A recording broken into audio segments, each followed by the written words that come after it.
Il était parfait au début et aujourd'hui, il est passif. Pourquoi il a changé et que faire?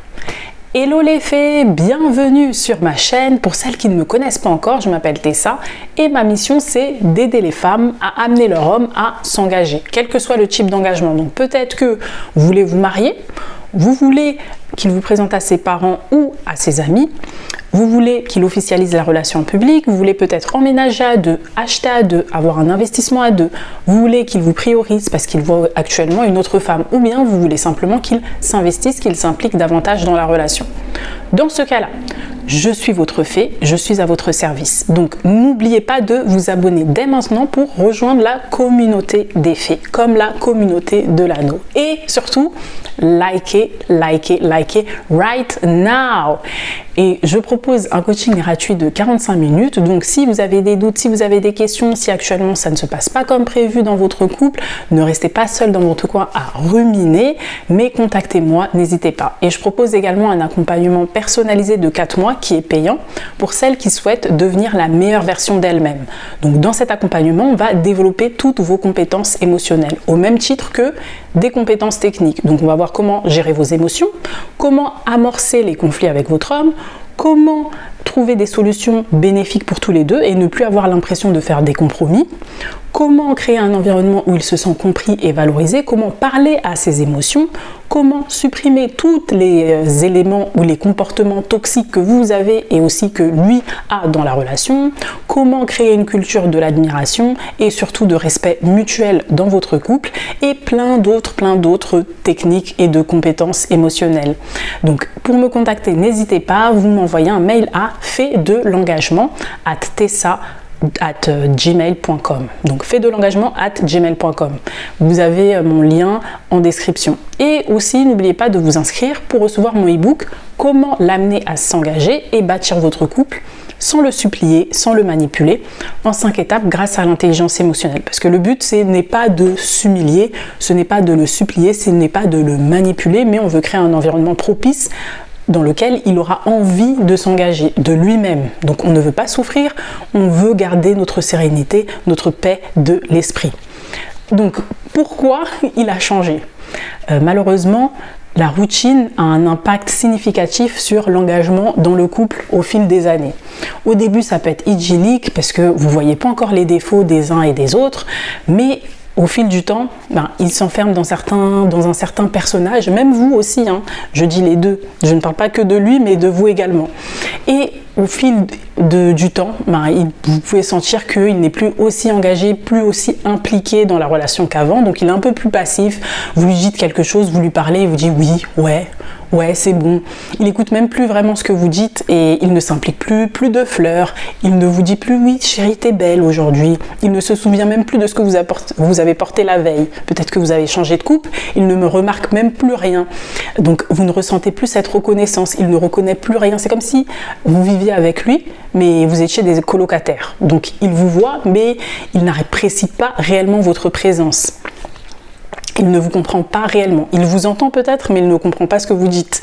Donc vous avez peut-être l'impression qu'il est totalement passif, il est totalement indifférent, qu'il n'est plus impliqué du tout dans la relation. Et je vais vous dire, malheureusement, c'est de votre faute. Et oui, mesdames, vous allez me dire, mais pourquoi c'est de ma faute? Si c'est lui qui fout rien, c'est lui qui n'est plus impliqué et c'est de ma faute. C'est pas de votre faute s'il n'est plus impliqué, mais vous êtes responsable parce que vous ne faites rien pour changer la situation. Parce que à part le regarder ce qu'il fait et ce qu'il ne fait pas, vous ne faites rien. On est d'accord. C'est pas le fait de dire il fait ça, il ne fait pas ci, il ne fait pas ça qui va améliorer la situation. Ça c'est juste brasser du vent. Effectivement, c'est bien de constater ce qu'il ne va pas dans la relation, ce qu'il fait ou ce qu'il ne fait pas. Mais une fois que vous avez constaté ça, c'est l'heure de mettre les choses en place, c'est l'heure de mettre en place des actions pour changer la donne. Et le problème, c'est que vous ne faites pas ça. Donc, vous êtes jugé coupable pour non-assistance à personne en danger. Vous n'êtes pas jugé coupable pour ce qu'il fait ou ne fait pas, mais pour non-assistance à personne en danger. J'espère que j'ai bien fait la distinction et j'espère que c'est un peu clair. Si vous ne comprenez pas, n'hésitez pas à me poser des questions en commentaire. Mais en tout cas, c'est la situation dans laquelle vous vous trouvez. Mais pourquoi, vous allez me dire? Parce que malheureusement, au fil du temps, les personnalités sont figées. vous n'arrivez pas à changer et lui aussi n'arrive pas à changer. Et vous allez me dire, mais si, qu'est-ce que tu racontes? Moi, je fais tout pour lui, j'ai fait beaucoup de sacrifices, beaucoup de compromis, je fais beaucoup de choses, etc. Oui, c'est ce que vous avez l'impression de faire tout et d'avoir changé, mais malheureusement, d'un point de vue extérieur, si effectivement vous aviez changé, vous auriez dû l'influencer d'une manière ou d'une autre. Si vous ne l'avez pas influencé, c'est que vous n'avez pas réellement changé. Vous êtes resté aussi figé dans votre personnalité d'avant. Donc il va falloir modifier votre personnalité. Il va falloir travailler sur votre couple. Et quand je dis travailler, il ne faut pas que ce soit une corvée. Parce que je sais que pour beaucoup, vous allez me dire, mais j'ai pas envie de travailler pour mon couple. Il faut que ça se fasse naturellement. Un couple, c'est censé être tranquille. On n'est pas censé s'épuiser pour un couple, c'est censé être fluide et on suit simplement la vague. J'ai envie de vous dire, oui, je comprends, j'entends ce que vous dites, je suis d'accord avec ce que vous dites, on n'est pas censé souffrir dans un couple. La vie est déjà tellement compliquée. Un couple, ça doit être un havre de paix. On est censé se ressourcer au sein du couple pour ensuite pouvoir affronter un peu plus sereinement le monde qui nous entoure. Toutes les épreuves qu'on a dans le monde. Et même dans les épreuves du monde, normalement, on est censé être beaucoup plus on est censé s'adapter aux défis de la vie, même à l'extérieur. Mais c'est beaucoup plus facile lorsque notre cocon, le cocon donc dans notre relation, est beaucoup plus stable. Dans ce cocon, on se sent bien, on est capable de se ressourcer, de reprendre nos forces pour encore avoir plus de ressources pour pouvoir affronter le monde, pour pouvoir faire face à tout ce qui va, tous les défis de la vie qui vont venir à nous. À ce niveau-là, je suis tout à fait d'accord. Mais pour ça, pour affronter, pour rendre notre couple un havre de paix, il y a un travail à faire au début. Et ce travail, c'est travailler sur votre personnalité. Pour la plupart, vous avez des personnalités figées. Et donc, il va falloir s'adapter à votre homme.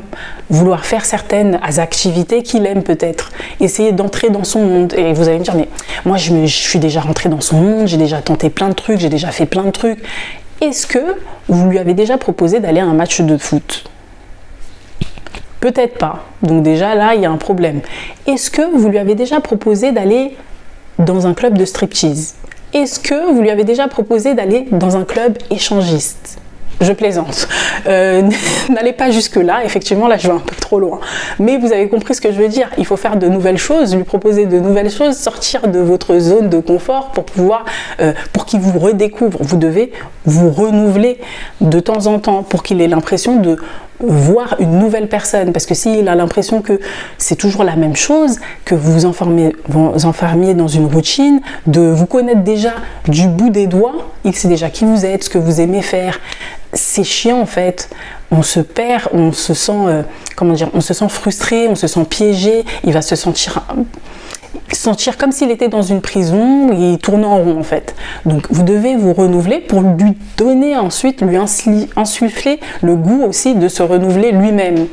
Puisque vous allez avoir l'effet miroir, ça va créer un effet miroir. Le fait que vous changiez, le fait que vous évoluez, va lui donner envie également d'évoluer lui-même. Parce qu'il va vous voir évoluer, il va se dire mais elle va là, elle va en haut, et moi je suis toujours au même niveau, il faut que je la suive en fait. Et vous allez lui donner le goût en fait de changer sa personnalité et de s'améliorer, de travailler sur lui inconsciemment, parce que c'est inconscient.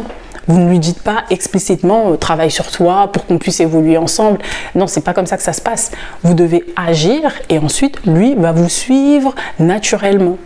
Mais pour ça, il va falloir être prête à changer votre personnalité, à ne pas rester enfermé dans les habitudes que vous êtes. Il va falloir changer toutes vos habitudes de vie et avoir de nouveaux sujets de discussion, de nouvelles activités. Discussions comme quoi? Actuellement, je ne sais pas si vous avez entendu l'histoire avec Mbappé.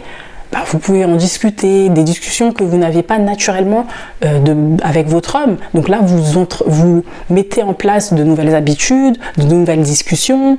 Pareil comme par exemple avec Mbappé. Moi franchement, je n'y crois pas parce que s'il vous plaît, le mec est jeune, il a déjà accès à toutes les femmes, donc ses DM, je pense sur Instagram, il manque pas de jolies femmes. Alors, je pense qu'il y a des mannequins super connus, ultra connus, qu'il peut avoir facilement. Donc ça n'a strictement aucun sens. Et il est jeune, je pense qu'il a même pas le temps, franchement, avec tout leur entraînement. Je regardais Georgina, il y a une émission sur Netflix avec Georgina et son mari, mais son mari, il n'a pas le temps.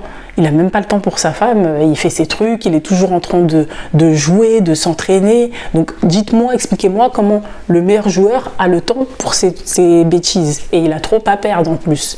Donc ça n'a aucun sens, strictement aucun sens. Mais vous pouvez avoir des discussions là-dessus, sur plein d'autres thématiques.